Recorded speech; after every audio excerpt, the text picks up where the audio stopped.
face d'un souci de santé, alors on demande aux autorités compétentes d'assurer la sécurité sanitaire de cet homme politique. En direct de Kinshasa, la capitale de la République démocratique du Congo, sur les antennes de Show TV, Batata Bamama Bandeko Batal, Mbote na bino pe boye malam na kati ya manaka mokolo molelo tozali na esengo ya ko présenter e bino yango po ke tobeta masolo matali i Congo Lumumba, Congo Tshisekedi, Congo Matata Mponyo ya Congo Martin Fayulu, Congo Moïse Katumbi ya Congo na yo Congo na ngai eliki ya ete bonsomi ya Congo eko yingela elongona baitu bengisi na manaka mokolo mwarelo tokobeta solo masolo matari Congo par rapport ya solution bayimbo ko bali kozela pona kimia ya libela na est ya Congo. Est-ce que dialogue na ba accord ekoki kopesa kimia to il faut topter mécanisme mususu pour te mettre hors état de nuire banguna ya Congo. Tension dans l'Union sacrée des nations. Bureau Mibale est allé sous pression, Sénat, l'Assemblée nationale. C'est le pouvoir de séparer pour mieux gérer où on veut la tête des hommes politiques. La gestion de la ville-province de Kinshasa ne doit pas nous échapper. Les infrastructures à Kinshasa, rien ne se prouve que l'obito l'obikuna Misala et Kosila. Alors, qu'est-ce qu'on peut attendre de la gestion de la ville-province de Kinshasa? Numéro Ezaliwa na boko benga boko pesa makanisi ndenge momesano. Merci na bande commence baliko s'abonner massivement na kati ya chaîne YouTube Nabiso Parlons Congo TV officiel. Merci na diaspora congolaise pour notre soutien. Merci na Oego Salaki. C'est vrai que Komaki, on est là pour na kosala makamoma somaleka na lumière nyonso. Mona Congo Joseph, je rappelle que vous allez cadre il y a SID, il y a Martin Fayulu. Mbote pe boye malam. Mbote ndekonanga na profiter na occasion pour être na pesa mbote na co-débatteur na ngai na pesi pe mbote na ba kongoman nyonso o bazolanda biso, sans oublier famille politique nanga ya SID to ya Lamuka ba membre ba cadre nyonso na pesi bango mbote bipai nyonso bayali. Merci tozami pe elongona secrétaire général ya AREP Isaiah Guilo Andoté. Je salue le secrétaire général Camille. C'est ici, c'est l'association des révolutionnaires patriotes. Mona Congo Didier mbote pe boye mala. Merci beaucoup de journalistes. Na pesi pe ndeko collaborateur na ngambote par rapport à fiche Salimaki, le quota qui est belé, comme on a bandé ko babeni mais arrête d'engeni bisoto zali ARP bisoto zali ARP, Association des révolutionnaires patriotes, on ndeko grâce ngolo luzingu azali ko kamango, ezali mouvement donc ya ba jeune batende bazoko kamango. Ezali bino ba jeune botumbo buka ki bakiti na stade. Non, ils habitent sauté. Zali bisoto zali ba jeune conscient ba wana ba buka ki ba kiti lobby na salle zali ba jeune inconscient. Merci ko bengele biso ba jeune ba inconscient tirina ba jeune mususu wazana ba parti politique makambo ba ba sale longo bani pete so ki to ko ba elobeli moko na mona Congo Etienne tindele biso image ya président na bino comme na président na biso comme na ye monsieur Grace Ngolo. A député. Azali député. Sénateur. Azali sénateur. A coopérer kana nanga. A coopérer kana mutu. C'est quoi coopérer kana? Azo coopérer na Congo. Congo wapi? Oh moko tozali awa. Alors vision na bino ezali nini pona ko sala mouvement? Bon, vision na biso eloko etina ki biso to créer un mouvement na biso ezali pour faire face à la classe politique ezali stérile. Stérile c'est-à-dire ezoko produire rien. Changement ezalité et loko moko ezalité yango wana monsieur Grace Ngolo en tant que révolutionnaire patriote à mon avis qui était il faut créer un mouvement dénommé Association des révolutionnaires patriotes on a pour faire face à la union son outil ko tangela ngawa ma union so outil ko tangela ngawa au sala face na bolbi classe politique stérile stérile pour bien yali ko umele ko ya to ba ko samsala te eloko moko ezali ko salema te eloko moko ezali kosalema te, eloko moko ezali komarche te, yango wana biso tocrée mouvement dénommé association de jeunes révolutionnaires. Vous avez ma opposition au pouvoir. Tozali ba résistant. Ba résistant. Ouais, tozali ni opposition ni pouvoir, donc tozali na milieu. C'est quoi bino ba résistant opposition on a mis be kwa mboko to bo créer ya bino mi be kwa mboko. Ba résistant dans la constitution. Mais opposition pas à la constitution. Te na lobby o bino bosa bo lobby ke bosa ba résistant. Ba résistant ça ba ici ba to décider ba to la muka. Merci. Alors, vous pensez faire quoi dans le mouvement? Dans le mouvement, tolingi vraiment pour changer classe politique. Pour changer classe politique, pour changer notre conscience, la jeunesse. Pour initier jeunesse dans le respect et la gestion de la chose publique. À travers gestion, à travers conscience, ndeba jeune ba hoyeba ke mboka oyo ezali ko marcher te parce que biso ba jeune tozo ko kanga maboko biso ba jeune to lingi ko betela baye bazali na bazwi nyonso ya mboka na biso tozali ko betela bango maboko. Siko bino bozoka président na bino sa kamba ta quartier moko akamba na mti Attaque aux la CP na université na komate. Azali actuellement azali CP. Aza CP. Ah oui. Ce que tu peux kuna to koloba ke kuna azo produire peut-être parce que ba étudiant non ba on dit mais là peut-être. Bon au moins des étudiants de ba yebiete. Ou bien ba o ba yesika. Mais kasi ba o déjà ba bandi cursus na bango banda kala en tout cas ba on dit mais là. Ce que apport na bino ko zalani na mboka. Apport na biso to zali kotala en tant que mouvement un jour qu'on crée on va un parti politique. Bino bobandaka bon. Bobandaka bon. Bandi mouvement citoyen le commis parti politique bien ko tika la kaka mouvement to tika li kaka mouvement mais na ko respecter ba valeur na biso ndenge na uti ko yibisa. Merci beaucoup. Est-ce que homme politique a simana bino te? Et to zali na homme politique te na simana biso. Ata passer moko. Ate azali te. Nanga te. Ate ya salite. Bisi mo pété. Ate moto te. Kongonde. Congo. Sana simana biso. Merci beaucoup. Merci. Voilà, mon Congo. Joseph, la muka de sciences apparemment, c'est là qui beaucoup dans institution, muka ntombola la vite bino, beaucoup bana bino kaka na opposition, bino bozaka ba résistant na ozongela na mutuna ko lobeza na constitution toté. Alors, tout le bas été pour le moment dans ça actuel, il faut beaucoup de bino ka bato union sacrée pour ma campagne dialogue zo wumela. Ah, paiement. Naza koseka po mituna oyali kotuna ya vraiment mituna au peuple congolais bazana posa ya koyoka biyano. Pesa yango. Ya na biso e alite la muka depuis que tozala la muka. Depuis que le président Martin Fayulu azalaki élu en 2018, tindenge ndeko chilombo boto la biso pouvoir, totikala jamais kokende kodorlote ndeko chilombo poto travailler nae. Au contraire, jour il y a prestation à serment ya ndeko Tshisekedi, président de la République. Asengaka ndeko Fayulu, abengaka soldat du peuple. Aya, tout travail là. C'est du passé. Non, c'est du passé, mais il faut revenir à l'histoire.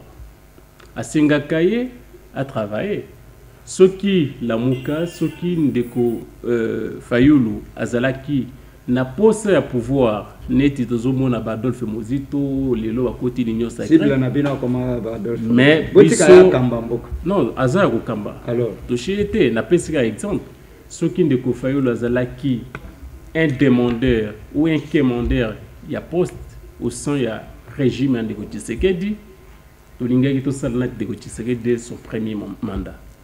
Il a, pour le peuple congolais, que le président Martin Fayulu, le président élu, l'homme qui incarne les changements de la République, n'a jamais été derrière M. Tshisekedi pour prôner ou pour demander un poste quelconque au sein du gouvernement. Oui. Ils ont juste une interprétation à Batou Oyo, balingi ba nuire na réputation ya Lamuka et puis il y a président Martin Fayulu. Soki to kindaki komona ndeko Chilombo, c'est pour lui dire d'accepter les dialogues. Yango eloko oyo to kindaki komona parce que kozala l'opposition et la kisite que ceux qui posent en opposition, il faut qu'akabo critiquer, il faut qu'akabo jeter mabanga tout ça, mais il faut proposer. Il a eu le courage en aucun jour au tikala komona opposant mon côté et ça la tango UDPS zaki na pouvoir. Et ça la tango pouvoir non et ça la tango UDPS plutôt azaki en opposition. Au tikala jamais komona un cadre ou un leader il y a UDPS a affronté un président en place pour akende koye bisaye oyo likanisi oyo ya memeli. Président Martin Fayulu a dit que Lamuka tozaki na likanisi. Sur likanisi wana, il fallait to kende et pas de Chilombo. Pour na kolakisa peuple congolais que en politique, il n'y a pas d'ennemi éternel. Si on est en politique, c'est parce que bisonyos tolingi mboka na biso. Nous influençons le pouvoir. Ceux qui les toujours critiquer le pouvoir, c'est pour dire au pouvoir de faire mieux. Alors, likanisi wana to kendaki nango et pas Ndeko Félix, to yebisaki Ndeko Félix. C'est que nous pensons, le président de la République. C'est que nous pensons, Ndeko, on a un faux débat. Être faux président, débat? Non, c'est un faux débat. Pourquoi? Oui. Nous, jusqu'à présent, nous continuons à dire au peuple et à vous dire aussi que Félix Tshisekedi, ou Yaza président Lelo, a jamais causé la élu en 2018. C'est-à-dire sur le plan de la légalité. Déjà non, sur le plan, oui, nous avons une histoire. Il y a une histoire, il y a des hommes qui Ndeko Tshisekedi est légalement président de la République, mais légitimement à sa présidenté. C'est-à-dire à sa président ou à sa contesté. Quand on dit à sa illégitime, c'est-à-dire l'acceptation de tout un peuple. Quand on parle du peuple, on voit la prédominance du peuple. Ceux qui totalient sondage, mais sur le terrain, on retire que le peuple wana balingi de Tshisekedi. Nalingana tuna yango tuna. Tuna. Ozana bana kelasi. Nazana bana. Ceux qui bapesi bana devoir balobi comme le biso kombo président actuel de la RDC. Pour répondre. Moi, je suis balobi que c'est sur 20. Et c'est biso kombo ya président actuel oazo kamba Congo. Moi, na yomo. Réponse ni noko pesa kwa comment akendozo à 20 points. Non, soko yokaki malobananga na banziete. Na banzite ko linga ko tunanga mutuna wana. Moi na yebi makambo ya légitimité. Mais maintenant il faut entrer en détail. Wana kokota na devoir ya mwana na détail. Ouais, mais il faut expliquer. Na détail, devoir balobi comment komba président kokota détail. Toko koma Ndeko Tshisekedi Tshilombo comme président de la République. De la République, mais tout en signifiant il est président illégitime. Na devoir que comme président illégitime. Mais moi na ko zéro. Il faut qu'on précise, attends qu'on soit zéro, mais il faut y avoir ceux qui n'ont qui zéro, c'est parce que Papa Nanga c'est parce que moi, il faut y avoir ceux qui n'ont qui zéro, et parce qu'il a précisé qu'il Ndeko Tshisekedi est un président, oui, sur le plan légal, à un président, mais sur le plan légitime, il est contesté, et qu'il n'est pas président. Est-ce que parce que pour être reconnu président de la République, il faut être reconnu sur le plan légal,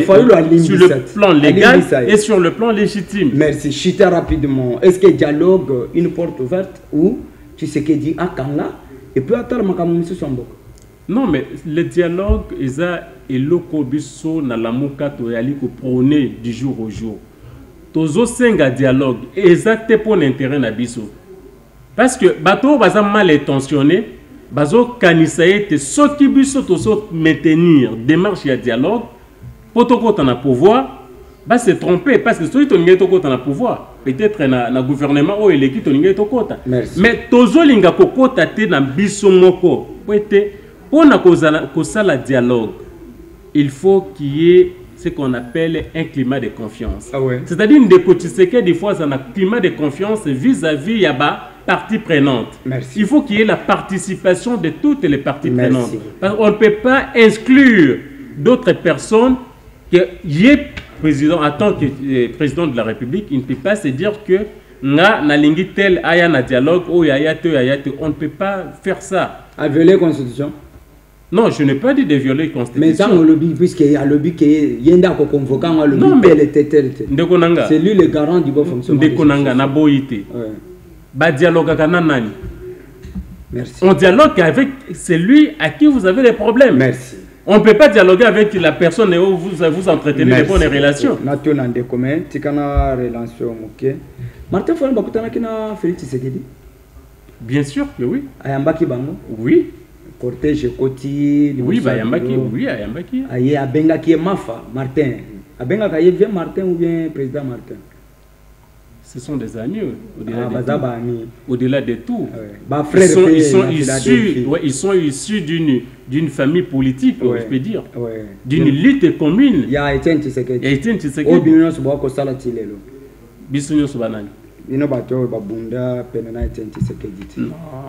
Tu to bunda. Ko bunda et la kisite ke ko zwa ba valeur nyo c'est Etienne Tshisekedi ya mabeto ya malam. Merci. Tozo zwa ga ya malam ya mabeto tike bitilo. Enveloppe bimaki. Enveloppe. Oui. Oso monaki yango. Merci. Azongela. Ah, soko monaki na toni kaka. Na toni tokendeka. Banda kokoma. Mwana Congo diti. Bino ba jeune apparemment bo sala soni ya Congo. Boketa le stade, bokoti na stade bien, otiki ba kiti abato kuna, bokoti ngo bien organisé. Ba police bino po bokoki na bino ko chabiti. Bobandi na debi balongoli tout. Soni zongeli bino siko likolo soni boke buka ba kiti abato kuna. Bino ba révolutionnaire. Est-ce que vous pensez que les dialogues en République démocratique du Congo n'a pas encore trouver solution durable? 5 minutes. Merci. Ndeko journaliste na mutuna uti ko tuna ngai. Tokei. Ba intimider yo awete loba. Pona biso ARP na opé sa position na biso pona paix durable en République démocratique du Congo qu'on a à l'est. La science politique tolobaka tozalina des possibilités ya komema kimia na mboka par la force militaire et par le dialogue. Mais tokei na force militaire tomoni te tokoki komema kimia te na ekolo ya mboka kuna. Il faut tonima dialogue. Il faut tonima dialogue. Si ma dialogue nde tokomoni te kimia kosala nini ekokota. Donc mouvement na biso ezali kosenga dialogue inter-congolais. Ah oui. Alors dialogue, vous pensez que solution est koya? Oui, solution koya. Wow. Est-ce que bino mouvement oya bino ezali pe ko appuyer dialogue ou ezali ko sala boni de façon que to koma na o to ali na bosenga? Tozali ko luka kimia. Tozali ko luka kimia penza ya solo ekota. Na kati ya est de la République démocratique du Congo. Ezali bonité, ezali vraiment souci ya komona pe bandeko na biso bazala na esengo. Merci. Bazala na kimia ya kobotama na Congo. Merci. Bazala na kimia bino pe bino boko participer peut-être pour mouvement na bino uto botama wa. Mais non, tokoki ko participer ba moyens za ebele pour ko participer. Bino bozana na ba étudiant, il faut beaucoup banana ko tanga, c'est ça. Bango ba professeur wana bazoko tangisa bazoko tanga te si bazoko tanga pe tozali pe na ba ministre o baza en fonction bazali ko tanga ba mususu kuta après ba fonction de ba ke université ba ke ko tanga na paravant zala kana diplôme te ke ne ko tanga pona a komi na fonction bon pona nini biso te en tout tozana na ba titre avant de continuer ba parcours mususu. Merci beaucoup. Merci. Mon Congo, tension dans l'union sacrée, caméra visée, na bureau naye, sama également visé na bureau naye, et c'est que les gens n'ont pas binobi, toti ka bango ba bunda na bango na bango ba union sacrée to kokota bitumba wana. No biso na lamuka tozali atana esengo moko te Pourquoi? Parce que souci nabiso pour le moment ezali kimia ekota na mboka. Oui. Oyo tozali komona ezaba querelle moko ezanga motuna makolo pour na intérêt égoïste. Parce que ba conflit oyo eza koleka na ba institution, c'est une façon de fragiliser les institutions. So banana ngo bazo fragiliser ba institution kaka bato ngo oyo biso toza komona que ba enterrer ce qu'on appelle la bonne gouvernance dans un pays. Ceux qui ont enterré la bonne gouvernance, ceux qui font souffrir le peuple congolais, ceux qui sont incapables de restaurer la paix, Nambuka Nabiso, toujours le même personne, Oyo Lelo, Bazo Bunda, Bango na Bango pour un intérêt égoïste pour fragiliser les institutions. Toko Sepelandengeni, tant que Biso Tolingi, solution, Tolingi, paix et Zonganamboka. Est-ce que Kanisi, pétition Oyo Bato Union Sacré Bazako Sala contre Bango na Bango? Parce que je peux dire que l'association a mal fait. S'il vous plaît, non. S'il vous plaît, bon, évitez-moi de ces discussions-là. Okay, je retire. Mais il faut qu'on y ait l'histoire, il y a Mascoul et Mafuta. Les deux trompés. Vous voyez l'histoire là? Ok. Histoire, il y a Mascoul et Mafuta, les deux trompés. Ceux qui ont tangi yango ne naza komona na kati ya union sacrée pour le moment. C'est-à-dire bango na bango bazo bunda, bango na bango bazo kosana. Yango nde omoni résultat ya buzobo eza koleka na kati ya ba institution. Résultat nango eza ko viser biso petit peuple. C'est nous qui en souffrons davantage. Eza bangote. Parce que oui, il est du côté du petit peuple. Il est en train de souffrir. Il y a un grand peuple. Non, Martin Fayoul est du côté du petit peuple. Il est là pour plaider pour le petit peuple. Sur Bango Tango Bazako Sala Bouzo Bawana Nakati ya institution pour fragiliser les institutions, pour engendrer les conflits et les querelles qui n'aboutiront à rien, à aucun avancement dans ces pays. Bango Bazo c'est là. Mais Bisso, côté na Bisso, tout ça collé là.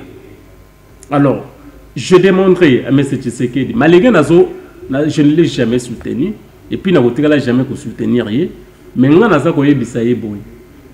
il est entouré par des égoïstes. Les égoïstes, tout na partenaire politique qui est M. Kamere et d'autres. Vous voyez, à la lueur où vont les choses, ce genre de comportement, et qu'il y a ça la queue, et engendrer ce qu'on appelle les querelles de collectivité. Ça veut dire?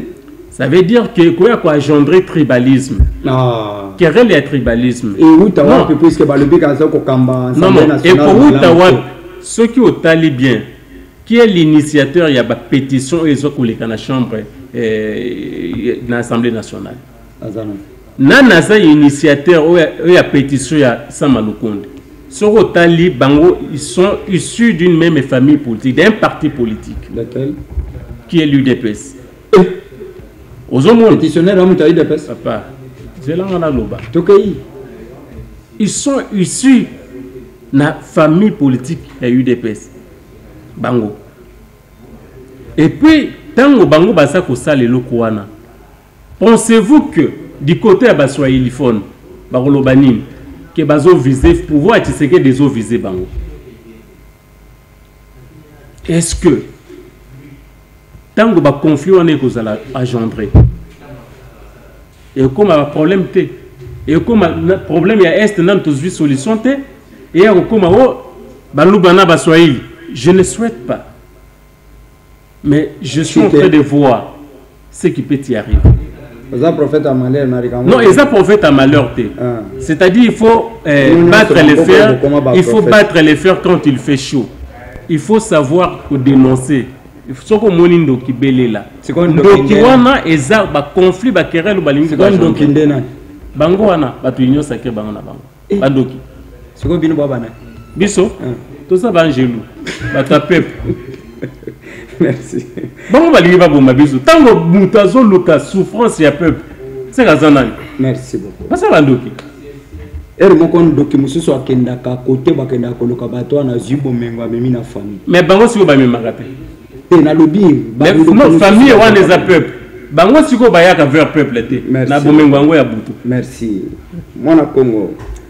Conflit maintenant dans l'union sacrée, le peuple d'abord tochana na mopanzi to sauver Kamere na sama bakoya te soki bakoyi pe régime Tshisekedi cause à déséquilibré parce qu'il va avoir partenaire quand même privilégié. Alors conflit wana yali ko utana. Merci. Une fois de plus, les journalistes. Oui, ils ont l'âge de Lubaka. Pour changer le système, il faut que vous ayez un système. Pour changer le système, il faut que vous ayez un système. C'est-à-dire, pour comprendre le conflit, dans l'union sacrée, il faut que vous ayez une union sacrée. Secrétaire le mouvement biso totikala ozala jamais mokolo moko na union sacrée mais besoin de langue de plus près puisque bino baba révolutionnaire totikala jamais kosolola na moto moko na kati ya union sacrée mais tozokolandela ngo ndenge oti koloba ngo toyebi na mboka na biso après banini ba remaniement du gouvernement ba fait du gouvernement ba s'attendre kaka na banini na ba poste. Bon, on va initier pétition là ceux qui va moniquer va se retrouver la place va bala qui cause là va se retrouver. Yango wana bazo ko sala ba tension wana bango na bango pour que va destituer banane ba conseil bazo ko kamba bango etali bango na union sacrée mais ayebete ndenge ko nanga uti ko loba eza maintenant ko zo la revanche et pas la biso peuple. Parce que ça non seulement pour notre intérêt à banani ba député ba initier une pétition parce que ça pour notre intérêt na bango intérêt personnel et non pour l'intérêt général jamais. Alors qu'est-ce que vous pouvez proposer? Biso to osenga ndenge na mutaki ko loba o biso to zo attendre to zo zela kaka dialogue. Bino peuple kokota na dialogue ko participer pour que maintenant ça qui on les journalistes le lien ko participer zebele biso en mouvement biso ko participer mais ceux qui incident non ko na uti ko loba apparemment bino opposition mosusu bazali ceux qui va participer société civile ceux qui participer et vous allez bénéficier banane ya biso ata bocheli lobate tant que société civile azawana et vous allez avantage non la société civile mususu na ba pouvoir na opposition et vous allez avantage na biso yango wana to semi na bana mboka batika se distraire na ba théâtre o eza ko lekana institution na biso parlement ezali ba théâtre na lolenge nini parce que bazela ki bazwa ba poste ministériel ba binisa bato na bango ba limité yango wana bazoko sala ba désordre wana ba makele les angatina wana biso ARP to lobi non na ba mouvement na bango ya pamba wana na ba makele na bango ya pamba wana mais o biso to zali na ngo bosenga ezali kaka dialogue pour que dialogue nde ekomema kimia. D'accord, dialogue nde ekomema kimia. Kimia ngo ko uta wapi soki tata mokoza ekolo abengisi angote désormais bana ko benga ye président de la République okendo komela mwana kuna teke o légitime mutangi sa makambo ya légitimité te wa bloc na bino politique mokonza mboka akamoko. Alors bande ko batali tozali kokoba malembe bande ko bali ko sala pression mais ça nous serait difficile ya ko kotisa bino na lombango mais eloko moko ya muke Denis Kadimi pardon ça c'est la 3e fois na lekoloba likambo eye ezali na commune ya Ngaliemu biso bayiba carte lingo bilengi muto apemba komi mwindu kombo mona na kate toza bawubu ya bato oyo babungisi ba carte te na kei po basalela nga duplicata na Ngaliemu bazoyebisa ngai ke lo bazali na yango eza ya bai o babungisi ba carte tanke ya bili bilongi ali komona na te bosimba ngo nanu bongo donc lisumu na biso kosala eza kokende kosanrole na ba carte yo moko pesibiso mais ce que to comme ba victime na yango to koki ko zombongo te pendant que carte ezali ko poser problème yango na lobby ete boluka disposition puisque na tuni bande kwa ngaliema ba yebisi na ngai ete wana ezali mesure bango ba zui na ngamba ngaliema eloko nini ba proposer ba lobby ke esengeli na koma lokola na bungisi carte à ce moment-là na pesa 10 000 francs et comme ça on a sali ba carte et ali ko bima na ba poche ya ba agent donc on doit ali ko pesa carte ya l'état ya ko bima na poche na ya gundi ngo lokola dollar lelo na tongo na lekeli kuna la même réponse wana za na carte basala nga duplicata ba ko yebisa nga te wana sengeli okotisa kombo na yo lokola bato babungisi ba carte à ce moment-là on peut payer 10 000 francs pour pas payer ça duplicata. État de droit en marche. Ça se résume à un combat d'Étienne Tshisekedi il y a 37 ans. Ata ba carte à 2018.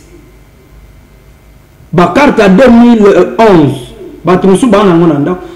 Mais il y a 2023 on est capable ata obembe a ndengeni ekolongo bilongo. Mais mbongo obima na tina ba carte.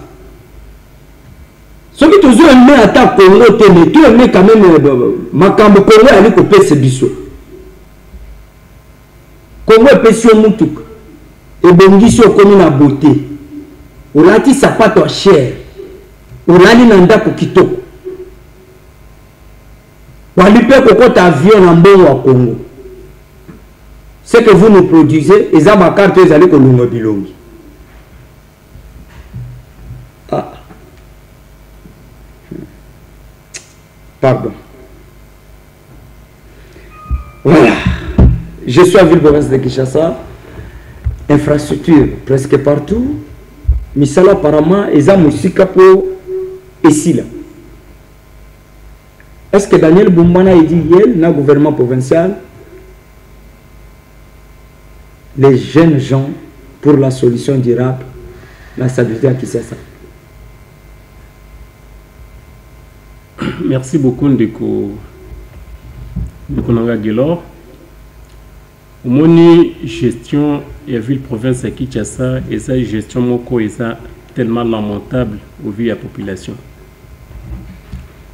Aussi to ebisa Ndeko Bumba abongisa façon ya ko gérer ville province à Kinshasa. Mais UDPS ezo sala biso toujours monter ma passe parce que Otali premier ministre Moutaï UDPS, gouverneur de la ville Moutaï UDPS, ministre de la finance Moutaï UDPS, mais bazo kokako trouver les biso solution ya malamu te na kati ya mboka na biso. Même sur le plan et infrastructure, même sur le plan et insécurité, même sur le plan et assainissement. Pour Nakolobela Makamboya, ville province à Kinshasa, il faut toucher le secteur Wananyos. Non seulement l'infrastructure, mais tu as la gestion et l'assainissement à ville province à Kinshasa. Tu as la gestion et l'insécurité. Lobby après match dans un côté d'infrastructure. Au moins qui désordre où ils ont la ville province à Kinshasa, lobby après match. C'est-à-dire l'État où le gouvernement provincial était incapable à son niveau, il y a que sécuriser le peuple congolais, oyo bakinda kina stade, kotala match, bimana bangona, oyo bazala kina ba cité, oyo ba tomber ba victime. Tout ça banine lorsque l'État n'arrive pas, il y a que sécuriser le peuple. Est-ce que c'était difficile? Il y a que maîtriser foule wana banda terre. Ce qui gestion ya Ndeko Bumba ezalaki malamu tolingi to mona encadrement ya troupe wana ezala na entrée ezala na sortie fort malheureusement to na gestion ya assainissement partout Kinshasa s'est transformé en poubelle okende boye solo ozonga boye solo bangongi pe epai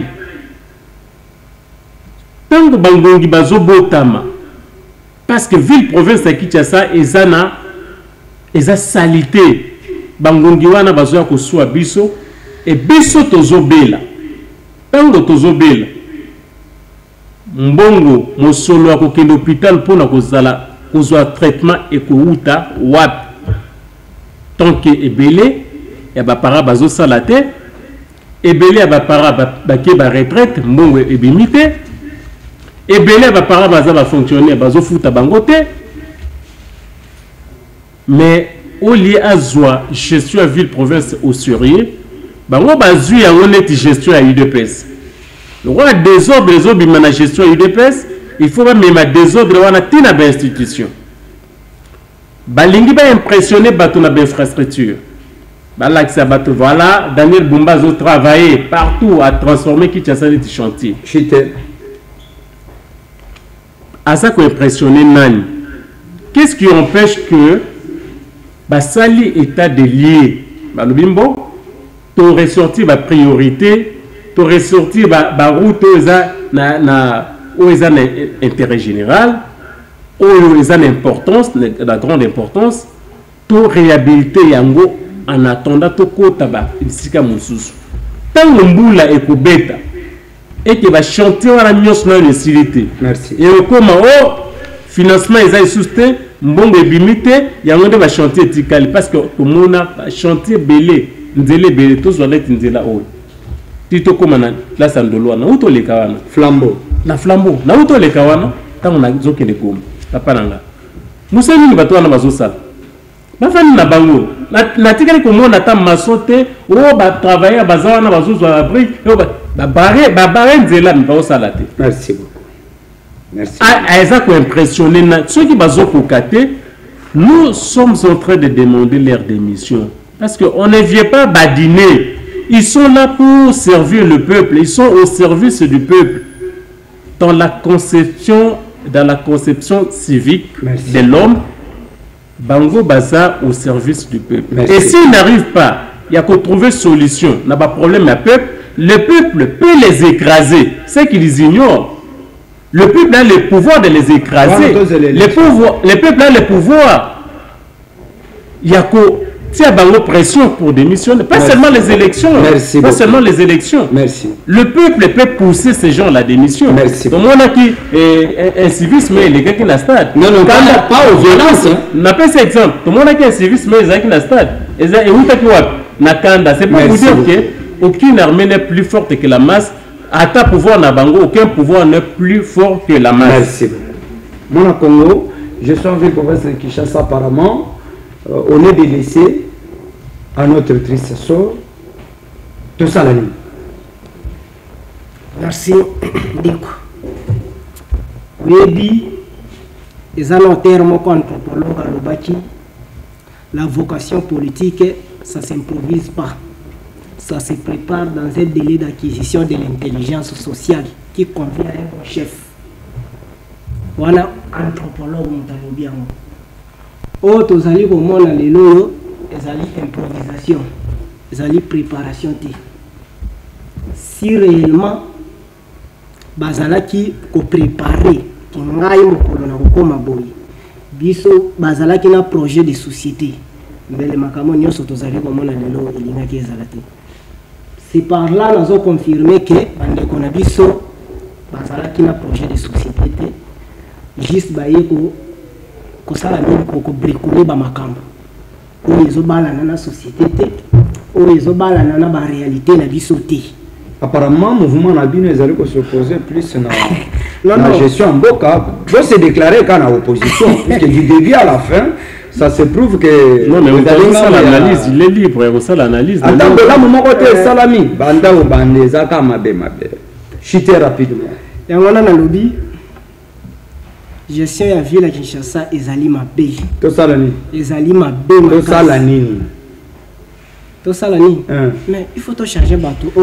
Au changer bateau, tu as l'homme qu'il faut à la place qu'il faut. Ah ouais, tu as l'élection. Non, tu as l'élection. C'est quoi que ça, l'année, il ne faut pas le Baboy n'a pas encore démissionné au Sani. Tous ceux qui ne sont pas l'État, ils vont pas se faire. Qui est bien le col à gêne pour ça, puisque Baboy a démissionné, Botika a dit to Kamane, to Kamane.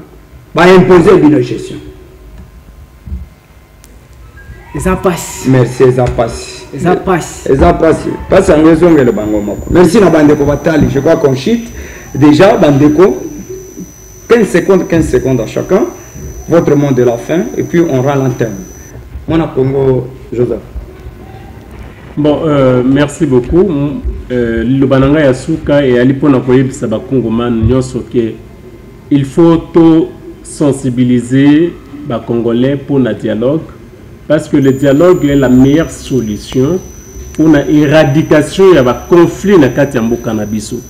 Tant que tu es là, mboka ezokende, bato bazo kufa, gouvernement zolo bate, bato bazo contester, chef militaire ba nommé na Uvira.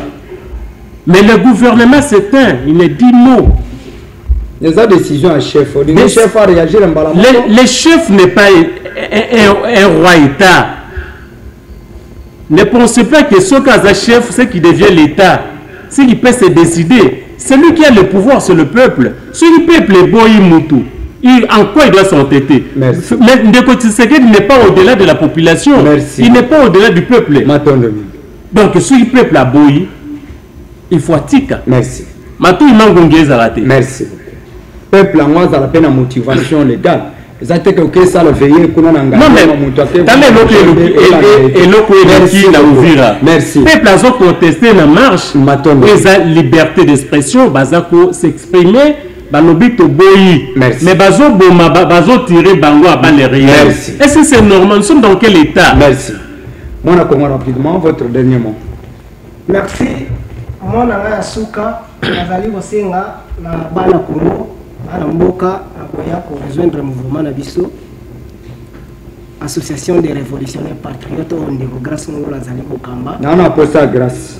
Nana posa grâce. Oma azala kana libre transparent akoya.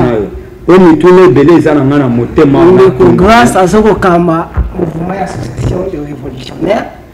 Baya ko rejoindre l'idéologie na biso.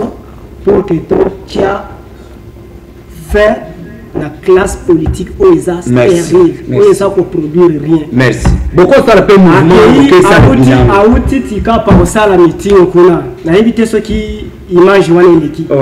Pour ça la meeting kuna na tika pas donc aya wazo ebisa biso charge tika pa nyonso ndire bazui ba pesier aya na wana kisasa. Merci na bande convention.